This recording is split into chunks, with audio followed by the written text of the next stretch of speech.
All right, guys, it's Jahlon with the Paradox Gaming Network, and today we are doing a pre-alpha look at Ashes of Creation. We're going to talk about economic nodes.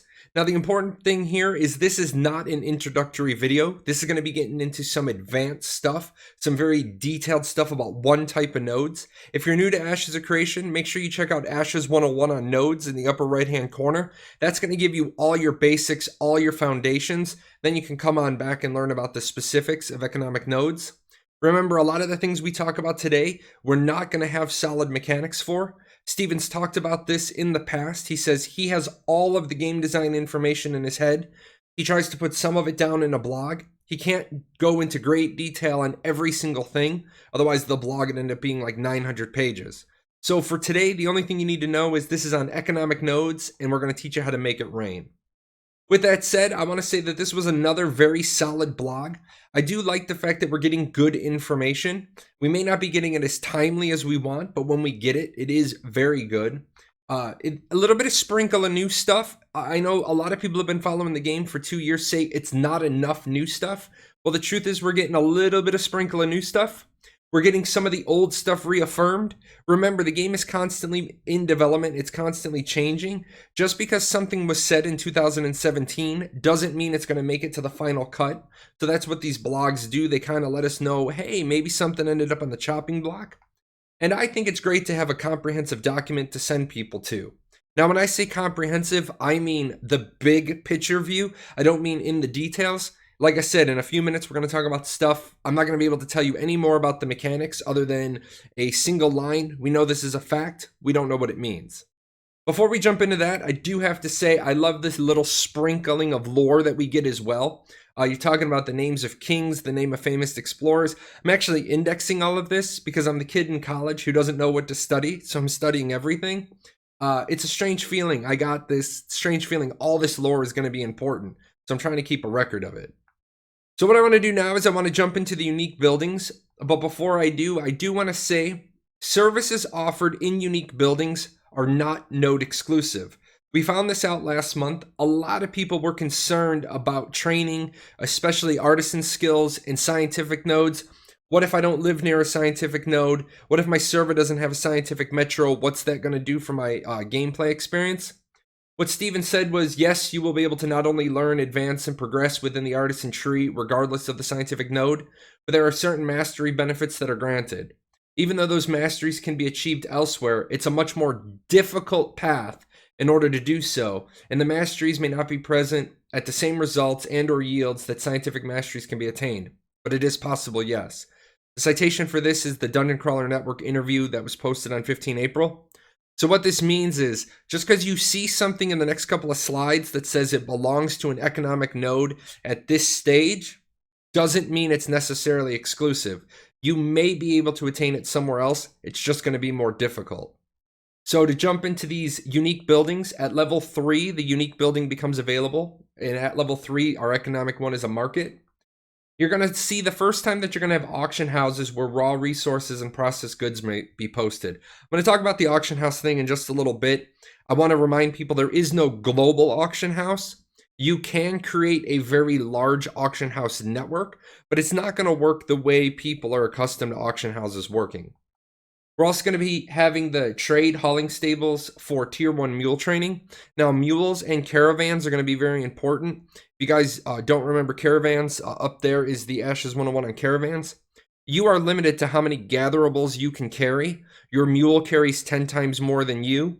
Your caravan carries 10 times more than your mule. So being able to train your mule is going to be very important if you're a gatherer. You're also at level 3, you're going to start to see player shop areas for personal shop deployment and retail stalls. This is an interesting concept. I saw this work somewhat well in Final Fantasy XIV, the original version, but everybody was allowed to have one. So I'm very interested in seeing some more details on how the personal shop and the rental stalls are going to work. This is also where you're going to get private property sale certificates. We haven't heard a lot about selling property specifically, but we do know that in-node housing is going to have a viable real estate market. So this is where, obviously, we're going to get those certificates. And then Hunter's Post, higher redemption for the tier 1 creature bounties. We talked about it in a video. What's going to happen is when you're out in the woods and you're killing deer or you're killing wolves, they're not going to drop you currency because Steven feels that breaks immersion, and I kind of agree with him. What's going to happen is that wolf is going to drop wolf pelts, or the deer is going to drop antlers. And you're going to have to collect those, and those count as gatherables, so they do drop on PK death. And if you take them to a economic node, you're going to get a higher bounty for those versus taking them to any node that you could turn them in. So that's interesting. That is a very interesting one, and it also creates the opportunity for more caravans and more people moving stuff by mule. So I know a lot of PvPers are like, well, I don't care about the economic part, but you are going to care about that. Let's talk about level 4, the town, the exchange. This is the trade emissary. This is where you can do trade things with foreign nodes. We've talked about that in the nodes series as well. Expanded auction house, where all goods and items may be posted. Tier 1 work orders. We talked about this in the nodes series as well, where the node government requests something, and it takes the vassal nodes are the only ones that can complete those work orders. You cannot complete your own work orders. Only your vassal nodes can. Here's your tier 1 caravan cargo bay upgrade certs. And then information on average sale prices for auction sales within the region. Let me tell you, for the last game I played that had information on this level with a separate economy and like segregated sales points was EVE Online. And some of the most powerful people in EVE Online are not the best PvPers. They're the people with the biggest wallets. So if you're going to be trying to play that economic PvP, you're going to need to be dialed in at a level 4 town or a level 4 node that has an exchange. And then a map of the active trade missions and requests from the world node map. Don't have a lot of details on this. We do know that when a mayor wants to have a unique building or a mayor blueprint plot building done, that activates a mission. This may be part of that, or is maybe a completely different system, but it is going to be interesting to realize you're going to know where big trade requests are going. PvPers, again, this is your source of information of where should you go to steal and jack people's caravans.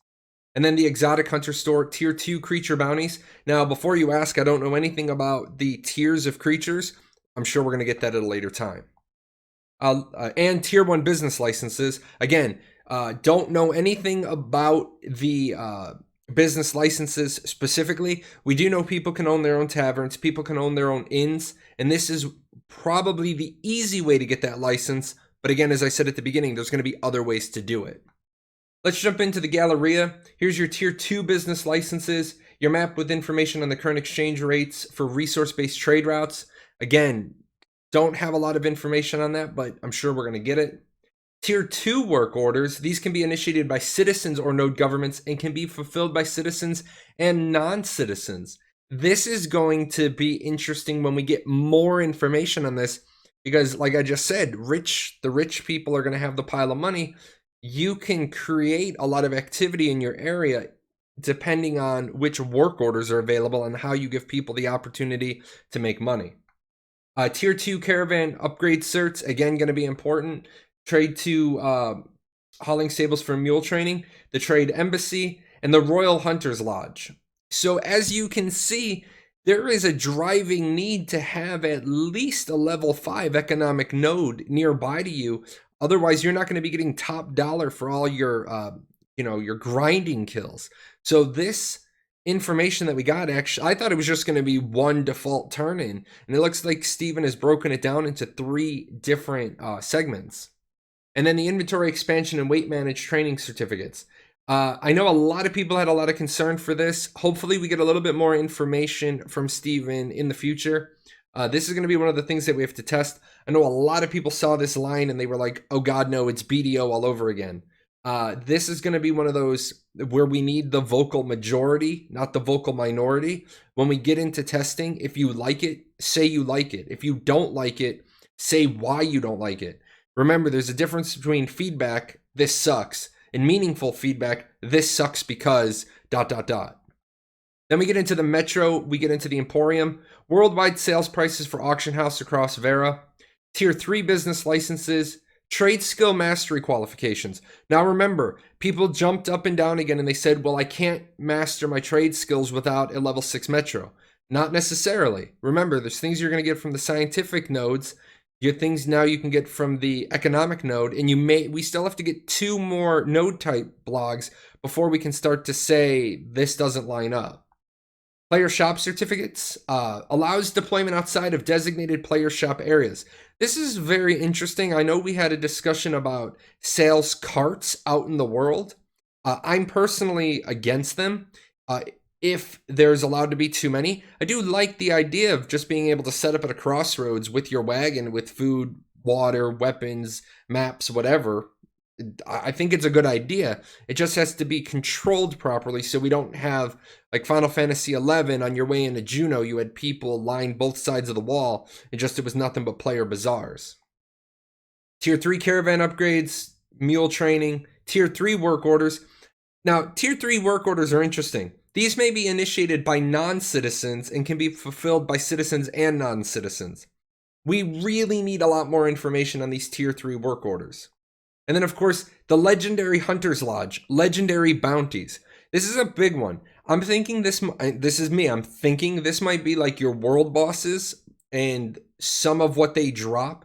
You want to get that Legendary Bounty, you have to have a level 6 Metropolis economic node in order to be able to collect that bounty. So we have a lot of things here that we don't even know what these things are going to do, but this lines us up to know which sort of questions to ask Steven in the future. Now let's get into a couple of the mechanics, and I know some people are going to say, well, we don't know enough to talk about mechanics. I think we know enough to talk about what we know. And here's the big one, auctioneers for vassal nodes. Now, a couple of points I want to point out. These resources and process materials must be stored within an economic node in order to be listed in that node's auction house. This is why I said it's not your traditional auction house system. You're going to have to move the resources to the economic nodes in order to list them.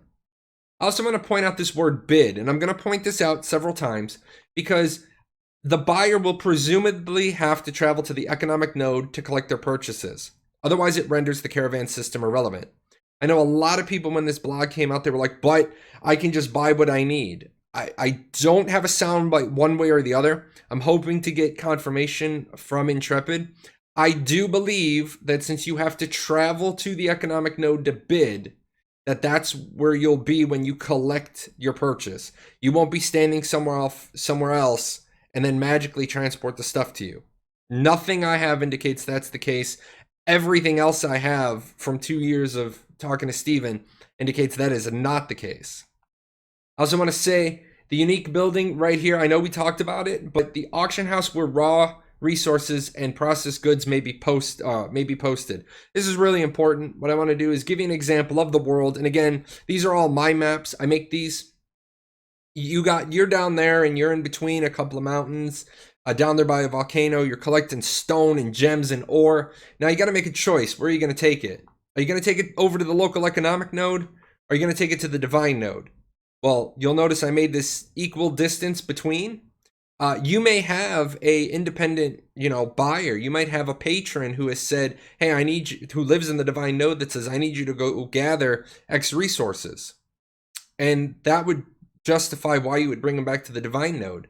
But if you don't know anybody, you're just working down here. The economic node is where you're going to be able to sell it without player-to-player interaction. Well, what if that economic node is on top of the divine node, so it's the parent node? Now you're down here and you're working, you'll see that little windmill popped up. You're a miner. All you want to be in life is a miner. You've got 6 dwarf friends and a hot girl that lives in your house, and all you guys do is mine all day. Well, what you're going to do is you're going to take all your stone to your freehold, and then when it's full and you're ready for a caravan run, you're going to run your caravan up there to the economic node. You're going to unload your stone, and you're going to, have it ready to go on the market. But you're smart. You paid attention in economics, and you know that you don't saturate your market, so you only list one pile of stone, one stack of stone. Well, the problem is when that sells, you don't want to have to run all the way up to the economic node in order to relist the next set. That's why if your parent node is an economic node, inside your node is going to be an auctioneer, and you can go up to him and you can make listings of any items that you've dropped off in the economic node. So you do a little mining, you see whatever notification, if you even get notification out in the wild that your auction sold, then you can run back up to the divine node and just keep doing it until you're out of stone at the economic node. Then you run another caravan up there again. What I'm going to say, the buyer will presumably have to collect their stone at the economic node. I'm going to say it a couple of times because I know somebody will inevitably troll me. But I also know somebody will inevitably watch this video and say, well, the caravan system is useless because I can just... No, we're assuming you have to go to pick up your purchase. Let's talk about the superpower ability of the Metropolis. Economic superpower, linked economy. This is really important. I also want to say that you're going to be able to bid from any other linked economy node. I have to go collect it. I did this previously, the same exact map previously, showing two different Metropolis zones of the same type. Previously, I did scientific, and they were airships traveling back and forth. Now let's pretend that these are both economic nodes. So what's that going to do? What that's going to do is you're going to be inside of these this node system, and obviously this is an economic node. These are other economic nodes.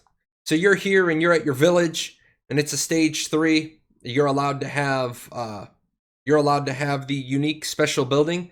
So that means from your village, if in the white zone it has a Metropolis that is a economic node, and in the brown zone it's a economic node, it means from that village you'll be able to bid on any auction house listings from where you're at.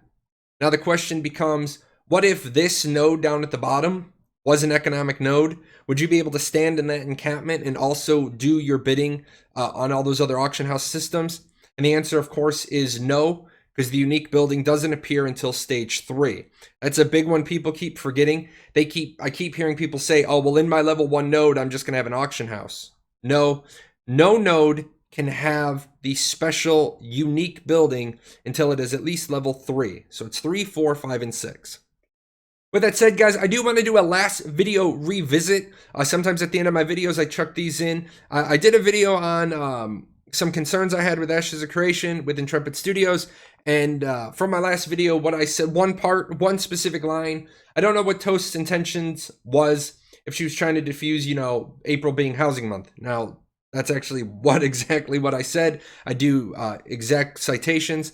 And I do want to say that Lieutenant Toast and I had a wonderful conversation.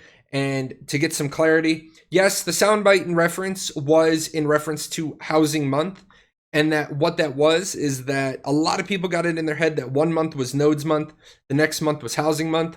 So what I did is I spent a good while checking. Yes, I have direct sound bites from people at Intrepid that called nodes month a nodes month. Nodes theme, nodes month. No, housing month was never called housing month. There was no official statement that April was housing month. What they said was the April developer tool was on housing, that we knew in April we were going to get more node stuff, and we knew we were going to get the developer tool on housing. So if anybody wants to hang on to housing month, money on the table time. You put your money on the table, you go find the soundbite. Toast said, hey, if I said that, let me know where I said it. I'm saying it now. I can't find it. I cannot find any reference, not in a live stream, not in a conversation, not even from Steven, nowhere that April was housing month. So if you guys can find that, give it to me. But I don't think you're gonna find pay dirt. And that is it, guys. That is the economic blog recap. Like I said, I am really looking forward to the other two. That will actually drive me into possibly doing a couple of more parts of Ashes 101.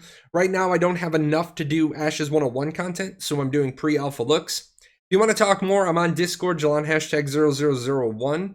I stream 3 times a week, most weeks.